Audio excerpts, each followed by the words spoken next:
Well, hello everybody. I'm quite frustrated actually. I've just packed the car, everything's in the car. I'm heading out tonight to shoot the lunar eclipse, which is predicted here not long after sunset, and it's going to last for a few hours. So I've got plenty of time to be shooting. I wanted to shoot a time lapse, I wanted to shoot a few single shots, all sorts of things, tracked mount, you name it. I want to do the whole lot. But I have a slight problem. Just have a look at that sky up there. Oh, thunder. There's thunder all around me here at the moment. And I'm a scaredy cat. I hate thunder and lightning when I'm out there trying to shoot. Well, there's the obvious problem here, and that is clouds, which will blot out the moon. Now the moon's going to rise down there in the east, but this is heading sort of east all the way down to south and all the way around to west. So now I'm confused because I had everything worked out. Mosquitoes, boys, it's one thing after another. Mosquitoes, that's all I need.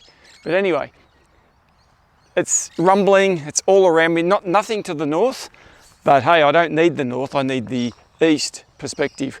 So I'm not quite sure what I'm going to do. I'm going to sit down for a minute and just ponder my options.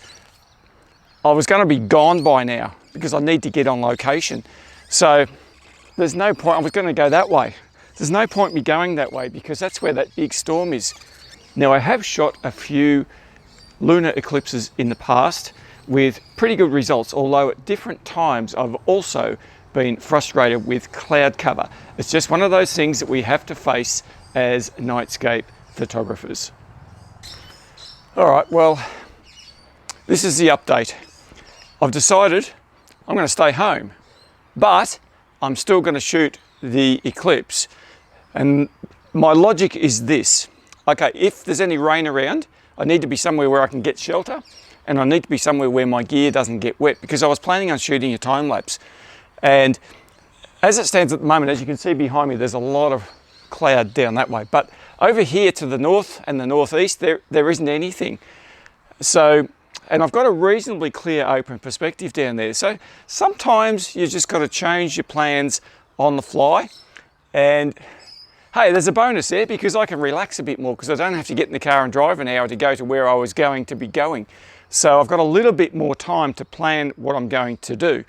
So first things first, I've got to select a location where I can get away from all these trees and get a clear view of where the moon is going to rise above the horizon.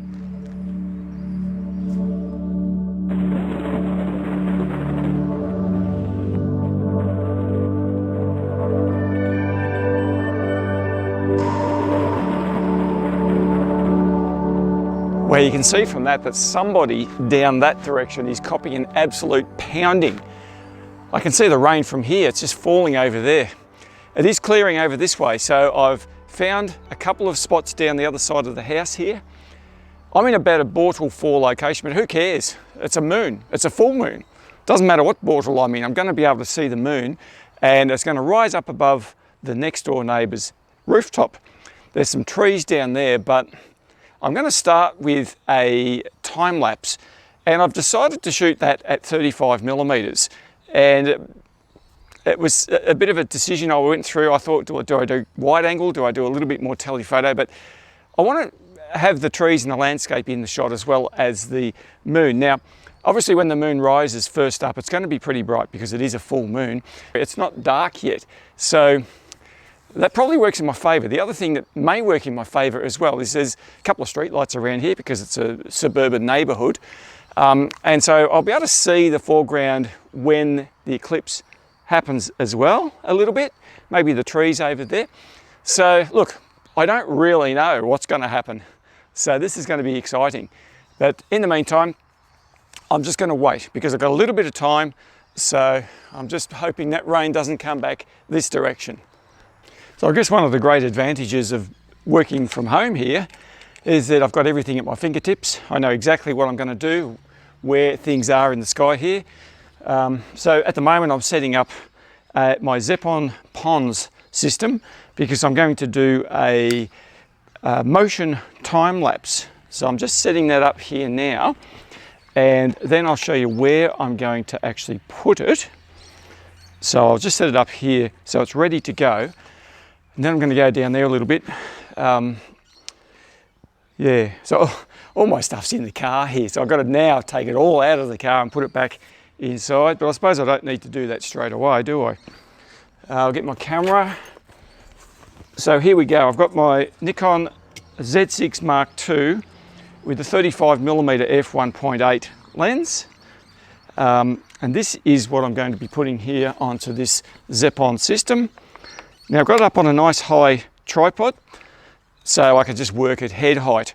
And that makes things a fair bit easier because sometimes I'm down really low, and of course it's sometimes a bit harder to get the balance right. One of the things I always have with me is a spirit level. I've talked to you about this before. So I can stick it on there and make sure this is level, because when you're doing a time lapse, especially one that moves around, this is going to move only a little bit. So it's not as if it's doing a big sweeping turn, but I still like to get it as level as I possibly can. So I use a spirit level for that. Then I turn on the spirit level inside the camera and make sure I've got that nice and level across, and tends to be pretty good. The other thing about that is you can't see the horizon here where I'm going to be shooting this, so trees and rooftops and things like that, unless it's really badly out of alignment, no one to know the difference anyway. So you can see the close-up of the system I've got going here. Two of these Zepon heads, they're both the same. One's a pan and one's a tilt, and I can just program that to do the movements that I need. As I said, this is only going to be a subtle movement, but that's all I really need for this particular job. Okay, so first things first, I'm just getting it nice level here. Great, it's as easy as that. Not hard to do. So it's just a matter of trying to just get that as close as I can to where it needs to be. All right, well, as you can see, my composition leaves a fair bit to the imagination. It's not fantastic. I've got the edge of the house, I'm right up against here. Now the reason I've decided to put the camera here though, is behind this camera there's a street light. And I really don't want the shadow of this tripod and the camera to be in the foreground there. So I'm just trying to shield it behind another shrub here. Hey, you know, we've got to do the things that we've got to do because I'm on location here. Now you can see in the background there's still some clouds down there, but it does appear to be clearing in this direction. Certainly not down that way where I was going to be driving to. It's a massive big thunderstorm down there. I can still see it, it's going crazy. But anyway, so this is my setup. I've got my Z6 Mark II. Now, what I'm going to be doing here is shooting a very long time lapse. I'm looking at about 5 hours. And so what I've done, I've plugged in my USB-C power bank here. It's got a full battery in the camera already. And by plugging this power bank in, it'll just go all night. I have no issues at all as far as that is concerned. These devices will also go all night. 5 hours, not a problem. They'll go all night. They'll go 20 hours with these Sony NPF batteries. So they are really, really solid, reliable. So all I've got to do now is work out exactly where to point the camera because the moon hasn't actually risen yet. So to do that, I've got my phone. I looked up Stellarium. Now, in Stellarium, which is my favorite software by far, you can actually work out the exact coordinates of where the moon is going to rise and where it's going to be in 3 or 4 hours time. And so what it's going to be doing, I've just got a compass on my phone here, and all I need to do is work out, because I've looked at Stellarium, it tells me that 70 degrees east is exactly the point where the moon is going to break the horizon, which is just behind this tree in the background there. Hopefully you can see the tree just over this fence. And then it's going to sweep across the sky up there to about 20 degrees. So I've got to work out 70 degrees, which is there, point the camera there. Hey, it's a 35mm lens, so it doesn't have to be spot on. I'm not using a 600mm lens or something. And then I'm just going to slowly move the camera this way and up so that hopefully it keeps the moon roughly in the center of the frame for the whole duration of the eclipse. All right, so it's taken me a little while to get this sorted, but it's now running. It's going to be going for 5 hours. So I've set it to just do one move, which is starting there, going across that way and up. And it's going to finish at the top of this lamppost just outside my house. So at the moment there's clear skies, a bit of cloud down there, which is okay because the moon's coming up behind that tree down there. The other thing about this is I've got the camera set to program mode and it's automatically doing the exposure. So at the moment it's at f4 1/60th of a second at ISO 100. And that's going to ramp up depending on the light levels. I've got my interval set to 18 seconds. So it's going to take a picture every 18 seconds. Now there's no way known, given that there's going to be a full moon and street lighting and everything initially, that those settings are going to be anywhere near 18 second shutter speeds. It might be about 6 or 7 seconds or something like that, maybe 8 seconds, and it'll probably be a lowish ISO when it starts to get a bit dark.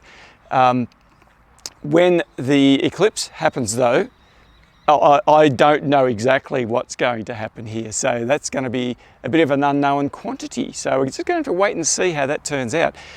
So the ISO will ramp up a little bit because it's going to get darker. But even so, as I said, I'm in a suburban area, so it's not totally dark no matter what happens here. All right, I'm going to leave this here and I'm going to wait for it to get dark, let the moon come up above those trees, and then we'll see what else we can get up to.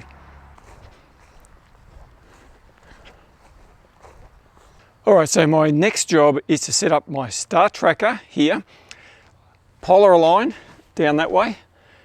Hopefully I can get past those clouds down there. Aren't they just beautiful? Have a look at that. Man, they're very slow moving, but it's absolutely gorgeous, just spreading across the sky down there. Now the moon has started to rise. I can see it. It's below the level of the trees at the moment. Hopefully the other camera will start to capture that in a minute. Now you might be wondering, what have I got planned with the star tracker and how am I going to capture some images of the moon? Well, I have decided, because let me let you into a secret. The longest focal length I've got for my Nikon Z system is 85mm. And for those of you who have ever shot moon, you'll know that 85mm doesn't really cut it. Now, on my Sony system, this camera I'm recording with, I've got a zoom which goes to 200mm, but even at 200mm, that's not really enough really to capture the moon. So what am I going to do? Well, I have resurrected my trusty Panasonic Lumix G9. You can see it there. And I've got on it a 100 to 300 zoom lens. So in full frame terms, that goes to 600mm, which is about ideal for what I'm looking at doing. Now, admittedly, the quality of this system probably won't be as good as my Nikon system, but hey, I've got to use what is at my disposal. One of the advantages is, look at the size of it. It's tiny. Little lens like that, it's absolutely perfect for mounting on my star tracker. And the reason I'm mounting on the star tracker is just so I can keep the moon in view. I've shot mostly before when I've shot eclipses and moons on a fixed tripod, and you're continually moving the camera. So I figured I'd just track it. That's a bit easier. And then I can just keep taking pictures as the night progresses. So it's not dark yet, so I've got a little bit of time because I can't polar align until it's actually dark. And I've got to make sure I can see the South Celestial Pole. Gee, that sky looks just so amazing.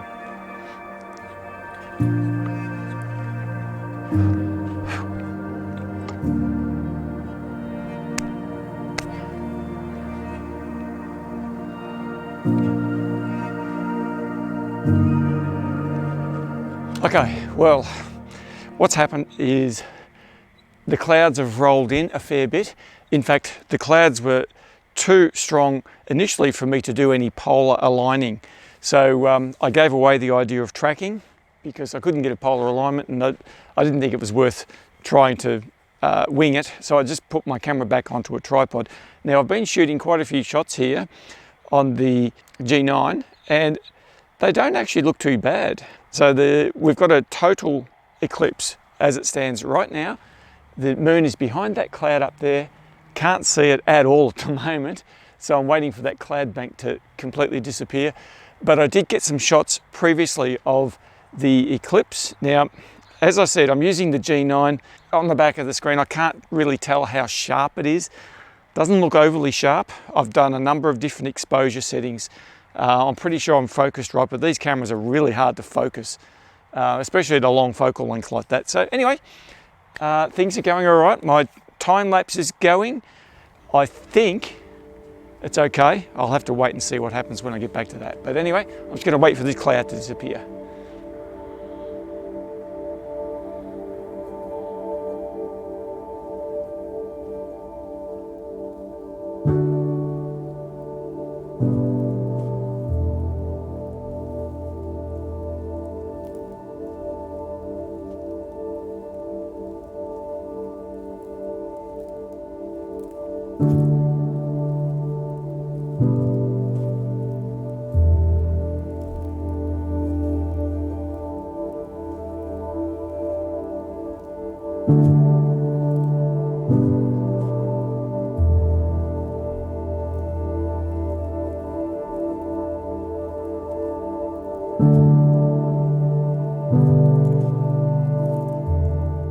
Yeah, well, as you can see, the clouds are still a problem.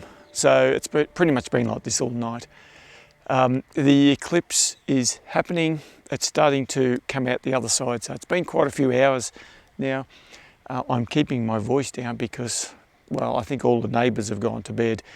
And actually where my time lapse is over there is right outside my bedroom window. My wife's gone to bed, so I don't want to wake anybody up and get into trouble. By the way, that time lapse has still got about another, I don't know, hour and a half to go. So it's going to be a long one, and I don't know how it's going to come out. A lot of cloud cover went across there before. But you know, that's part of the excitement of these things. It doesn't have to be perfect for it to be an adventure. And that's how I look at things anyway. So anyway, I'll just have a bit of a squeeze around here, see what else I can find. I saw the Milky Way galactic core over there. When the moon went away, the core came out, but it's very, very low down on the horizon. It was covered by clouds. So anyway, I'm still enjoying it out here, even though I'm in my backyard at home. Bortle 4 sky. This is not what I'm used to. I normally go to a much darker locations, but anyway, I'm enjoying the moon. Actually enjoying watching the moon. Nothing wrong with that, is there?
So I used my Yongnuo RF603 triggers to trigger the Panasonic G9 camera here. And it's funny because they're the same ones that I use for my Nikon cameras. And I found they work on any camera that I've plugged them into. I've tried them on Nikon, Canon, Sony, Fuji, Panasonic. Haven't tried Olympus. It's just a matter of having the right cable. So these things are great. I mean, there's a lot of remote triggers on the market, but these things, because they're so simple, that's what I like about them. And for something like this, where I'm trying to trigger a long focal length lens, don't want to be touching the shutter button. They work fantastically. Well, that is a wrap. Not exactly sure how I went. Obviously, this camera is not my first choice for shooting any nightscape photography. The lens is not brilliant, but it's the longest I've got. And look, as I said earlier, it's just been a great experience being out here. Most of the time when I'm shooting in my backyard, I'm experimenting, trying something out, new piece of gear or something like that. So it was really good just to see the stars and just be admiring the night sky, the same as what I would do if I'm on the top of some mountaintop somewhere. But anyway, thank you so much for joining in. Hope you enjoyed this video, and I'll look forward to seeing you in the next one. Take care.